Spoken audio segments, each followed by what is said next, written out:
D'ailleurs, Efeledin au Trugarekat, évite Beza Féal, Donem Vaudou Miziek.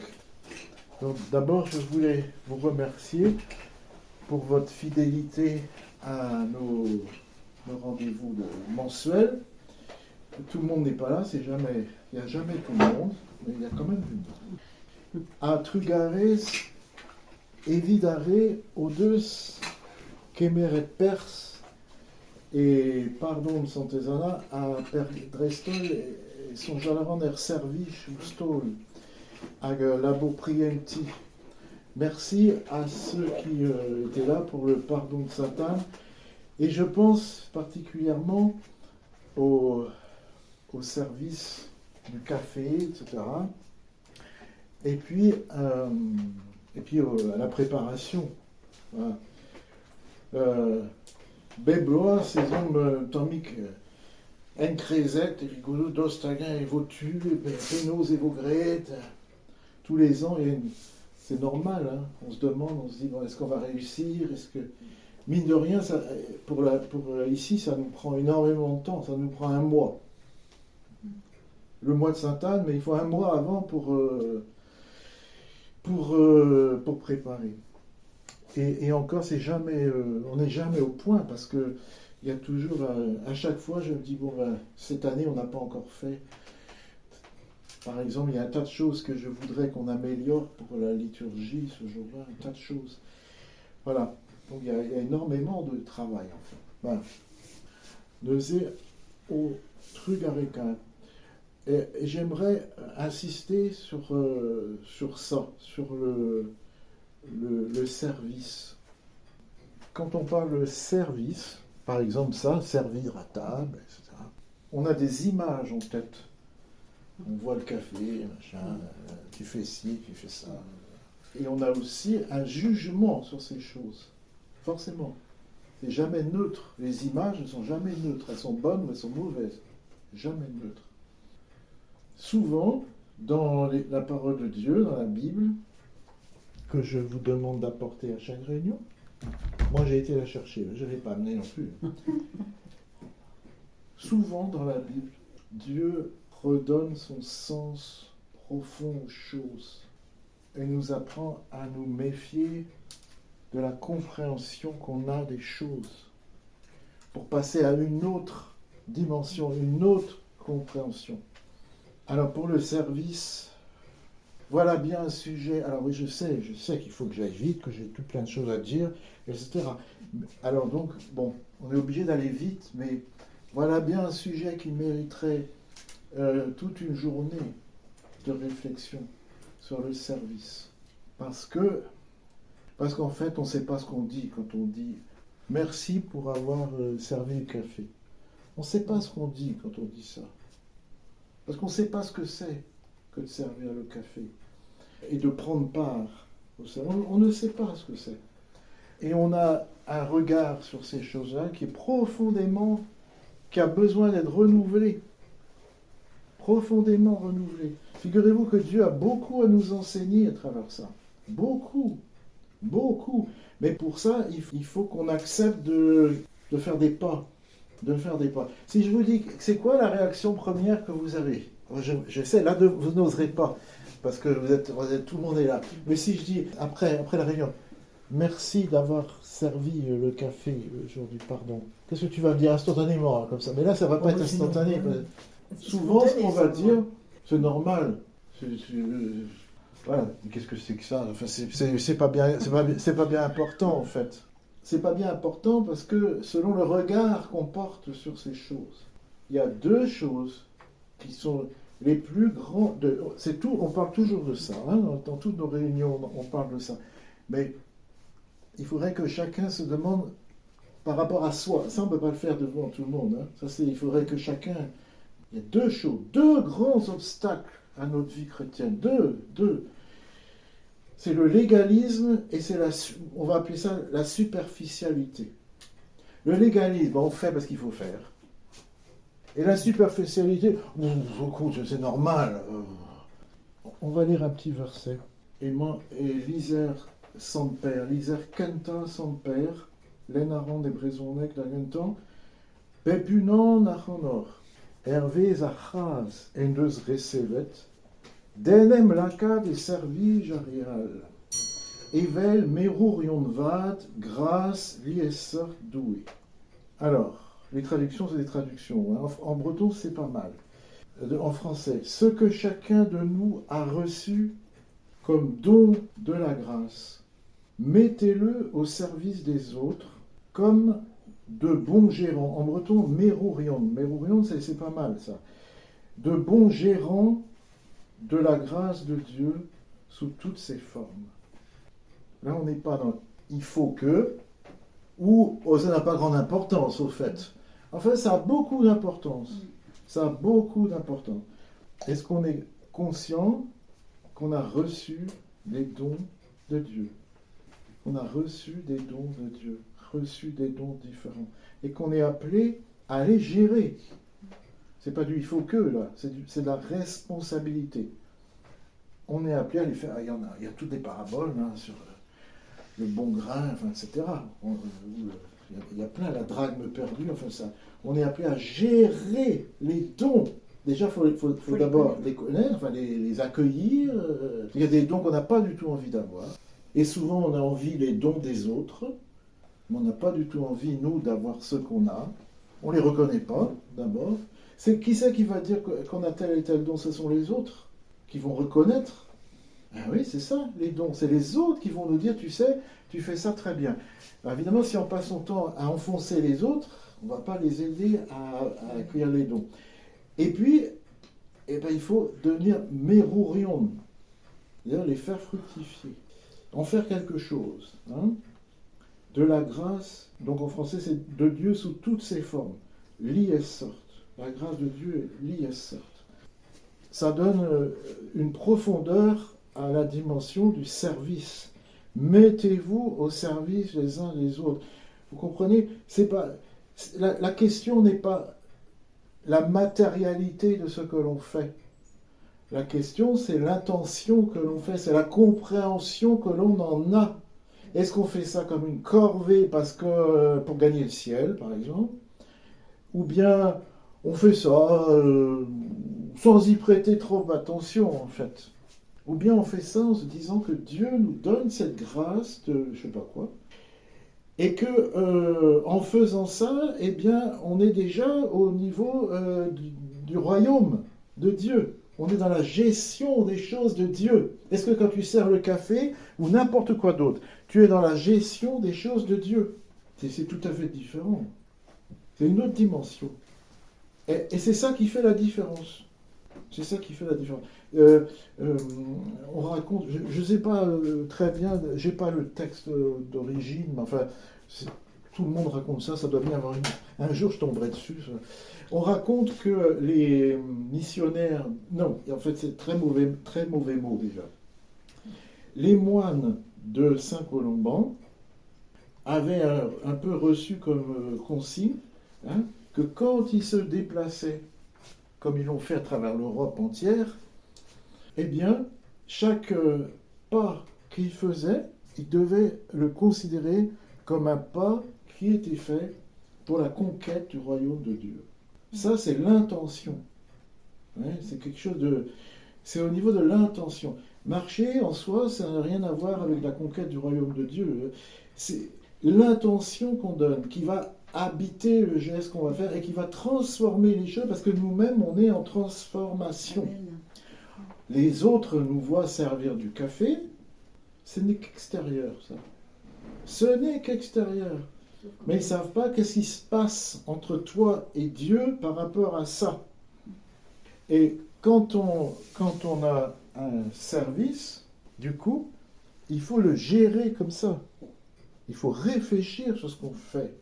Et le lieu de ça en priorité, c'est la prière. Prions donc pour les choses que l'on fait. Habitons, en fait. Il faut habiter les choses que l'on fait.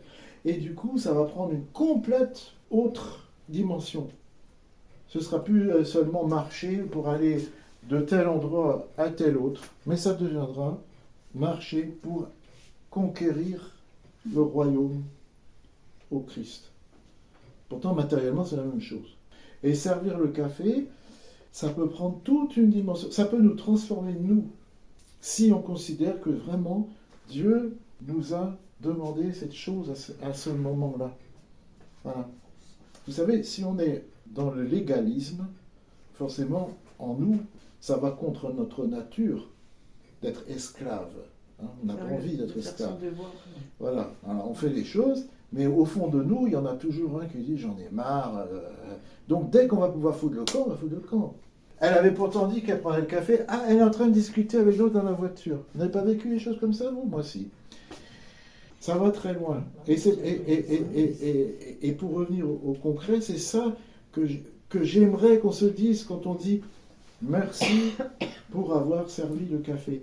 C'est ça qui est derrière. C'est pas seulement oui, merci parce qu'on en avait besoin, et puis après tout, hein, tu fais ton salut en servant. Toutes ces choses-là nous minent de l'intérieur. Parce que ça enlève la puissance à l'acte. C'est ça qui fait toute la différence. Vous savez, on peut imiter autant qu'on veut les actes vertueux des saints, ça ne produira absolument rien. Absolument. Absolument rien. C'est ça notre gros problème. C'est qu'on chosifie les choses. Par exemple, vous prenez, je ne sais pas, ça vient à l'esprit, Frère André au Québec. Vous savez, le grand mystique de Saint-Joseph. Il distribuait des petites images, des petites médailles de Saint-Joseph. Il suffisait qu'il en donne une où là où il y avait un malade, le malade guérissait. Bon, vous pouvez faire la même chose, ça ne produira rien. Hein, parce qu'il n'y a pas le feu intérieur qui accompagnait le geste. C'est pas la chose en soi. C'est l'habitation. Alors, il ne faut pas mépriser la chose parce que c'est très bien de le faire. Et on peut le faire en demandant à Dieu de nous prendre en miséricorde. Puis peut-être que petit à petit, ça va commencer. Le danger, ce serait de dire, après tout, ça ne sert à rien de faire. Si, il faut faire. Mais il faut chercher surtout l'habitation de la chose. Et là, ça change tout. Ça change tout. Et si on avait ça, on serait empressé. On serait empressé. Attention à ce que je dis, parce que vous allez voir, ça va très très loin. On serait empressé de rendre service, de se mettre au service les uns des autres pour gérer les dons liés à sorte de grâce douée. Oui, ça va très très très loin. Et c'est pour ça que souvent, moi, je suis très allergique au remerciement. À la fin des pardons, vous savez, on remercie pour les fleurs, on remercie. Je trouve ça déplorable. C'est absolument déplorable parce que c'est mondain. Mais c'est pas ça. C'est pas du tout ça. Ce qu'il faut, c'est reconnaître que l'Esprit est à l'œuvre au milieu de nous et que chacun de nous est appelé à se mettre, il faut se mettre au service de Dieu, au service des autres, et à faire fructifier les dons. Alors là, c'est différent. Hein, voilà. Au fond, on dit merci à Dieu qui opère à travers les uns et les autres. Voilà. Et il y a peut-être certains qui ont besoin de gros débouchages. Comprenez bien mon point de vue. C'est pas un point de vue intellectuel. Je ne suis pas en train de vous faire un cours de machin. Je suis en train de vous, c'est quoi le mot? Exhorter. Donc c'est pas à rajouter dans les compréhensions intellectuelles ces choses-là. Il y a des bouquins là-dessus, il y a tout ce que vous voulez. Je ne suis pas en train de faire un cours de théologie. Je suis en train de nous, c'est pas de vous, de nous exhorter à quelque chose. Donc quand on dit merci, ça a un sens. Quand on dit service, ça a un sens. Voilà. Un sens profond. Et la parole de Dieu, elle vient donner le sens, en fait. Donner le sens profond. Vous savez bien que quand, du temps, par exemple, du Seigneur, bon, ça c'est Saint Pierre qui écrit, bon, par exemple, le service de la table, par exemple, ces choses-là, était le travail des esclaves, au mieux des domestiques. Donc quand on dit travail d'esclave, c'est pas très valorisant. Hein. C'est pas très valorisant. Quand on parlait de service, c'était... Voilà. Bon, Et Dieu, par sa parole, vient donner une lumière sur ces choses-là. Il vient donner une lumière. Vous allez voir, on va continuer tout à l'heure sur d'autres thèmes, si vous voulez, où on a besoin toujours d'un décapage comme ça. Ah oui, je vais quand même vous dire ça, parce que comme c'est un veau dans le distro, j'ai point à la var ou trouw à vos plustret à heet à blos. Nous avons la vallée d'or dégasit à Bible. Alors, là encore, mon Dieu, qui aurait des choses à dire quand je dis apportez votre Bible. J'ai plein de choses à dire sur ça.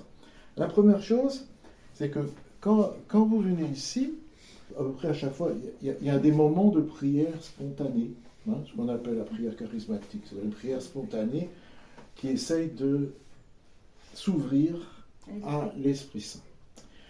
Eh bien, durant cette prière, c'est là qu'on peut éventuellement donc lire des passages, comme a fait Lambert, de la parole de Dieu. Bon. Et donc, c'est important d'amener la Bible. C'est important de la voir. Parce qu'il faut, il faut être des ouvriers avec les outils. Il faut les outils qu'il faut. Alors, quand on étudie ou quand c'est le moment de la prière charismatique, eh bien, un des outils principaux, c'est d'avoir la Bible. Et c'est pas... Comment vous dire ça ? Là encore, c'est pareil, quoi. C'est toujours la même chose. Ah ouais, il faut. Non, c'est pas il faut dans ce sens-là.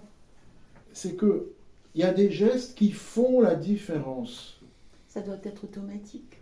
Bah, mais pas dans le sens automatique. Non. Non. Non, mais... Ça, il faut... Il y a des gestes qui font la différence.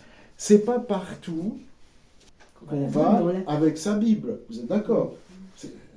Vous ne sortez pas tous les faire vos courses à la Bible.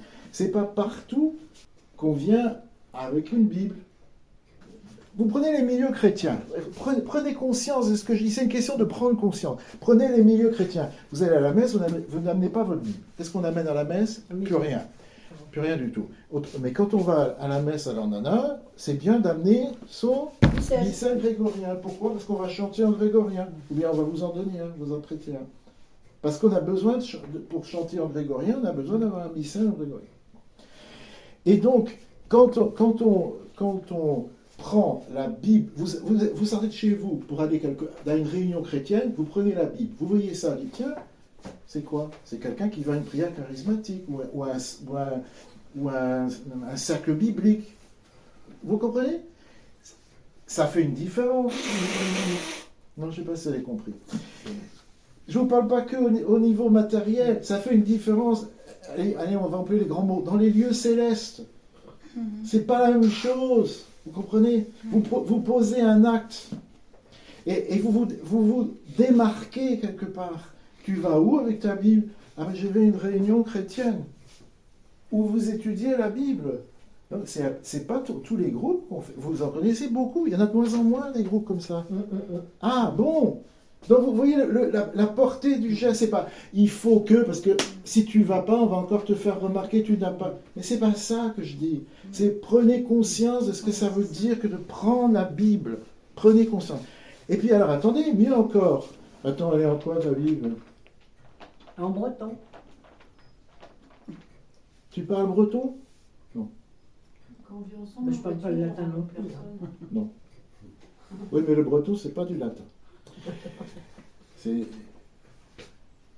Ah donc tu t'impliques là, hein ? Ah ben là, non mais réfléchissez un peu à ça. Vous vous impliquez en prenant une Bible en breton. Ou bien ça veut dire que vous êtes britophone, et donc vous faites partie d'une minorité, infime minorité, mais c'est vraiment chapeau, hein ? Ou bien vous faites un acte militant. L'autre jour, un monsieur qui est arrivé ici, là, cette semaine, un monsieur, bonjour, il était très timide, monsieur, un jeune retraité, voilà, je connais votre site internet. Est-ce qu'il est possible d'acheter une carte? Alors, je vais revenir sur la carte tout à l'heure. Alors, je dis oui, d'accord. Bon, on fait connaissance. En fait, il est parti avec la Bible. Et ce monsieur, j'ai dit, tiens, bah, si tous les chrétiens comprenaient ça. Alors, il m'a dit qu'il n'était il ne se sentait pas catholique. C'était un breton de Paris. Hein. Il habitait Paris, il habitait dans l'Oise, quand il était jeune, quoi. Et puis, dans son immeuble, là, oui, d'abord, il n'avait jamais entendu dire que le breton, ça s'écrivait, quoi. Jamais, jamais, jamais. Et dans son immeuble, dans l'Oise, il y a une dame qui dit, il y avait plein de logements, quoi, qui dit, Floc, vous êtes breton. Ah oui, oui. Pour lui, c'était un nom qui venait de sa famille, mais enfin, il était né à Paris. Et alors, elle lui dit, eh bien, moi, je prends des cours de breton par correspondance. Alors, il dit, parce qu'on peut apprendre le breton, parce que le breton s'écrit, venez voir, je vais vous montrer. Voilà comment il a découvert que le breton s'écrivait à Paris. Et donc, bon, il parle pas, il est capable de lire un petit peu. Et alors, il m'a dit qu'il était plutôt évangélique. Il a été évangélisé par des chrétiens protestants évangéliques. Et alors, il me dit, vous avez la Bible en breton? Et alors, il a appris tout de suite. Et il dit, même si je ne sais pas qu'est-ce que je pourrais lire, mais je l'apprends tout de suite. Alors j'ai dit, vous qui êtes évangélique, ça s'appelle un geste prophétique. Ben il dit, bien sûr. Ah oui, c'est un geste prophétique. Il t'a dit bien sûr. Bien sûr qu'il m'a dit. Il m'a écrit 2 fois depuis. Un gentil gars. Et un geste prophétique. Voilà un geste prophétique. Mais tous les gestes qu'on fait sont servir, c'est un geste prophétique. Je prends ma Bible, c'est un geste prophétique. Ça touche quelque chose de prophétique. C'est quand on n'est plus dans le prophétique, qu'on tombe dans la banalité, dans le légalisme, dans la superficialité, et qu'on, entre nous, excusez-moi, et qu'on s'emmerde dans la vie. Mais oui. Mais oui, parce que la vie n'a plus de sens. Il n'y a plus de vie dans nos gestes. Voilà, il n'y a plus de sens. Et la parole de Dieu, toujours, nous remet dans un sens profond, un sens nouveau, toujours nouveau d'ailleurs. Donc voilà, alors donc première chose, faites ce geste prophétique, je prends ma Bible. Bon, évidemment, si vous avez besoin de la lire en français, eh bien vous amenez une Bible en français. Mais c'est bien d'amener une Bible en breton. C'est bien, parce que vous posez vous posez un geste. On est si peu nombreux à faire ça. On est si peu nombreux à faire ça. Tout à l'heure, je vais vous lire quelque chose vous allez comprendre pourquoi je dis ça. Voilà, si peu nombreux à faire ça. Et à se rendre compte de la portée que ça peut avoir dans le monde invisible. On doit voir les choses, si on est chrétien, par la foi, non pas par le côté simplement matériel, visible des choses. On doit les voir par la foi. Et par la foi, c'est pour ça que c'est toujours nouveau, c'est toujours renouvelé, parce que c'est neuf ce que fait Dieu. C'est neuf. Quand on pose des gestes avec Dieu, on ne sert pas le café pareil, on ne prend pas la Bible pareil, tout prend un sens.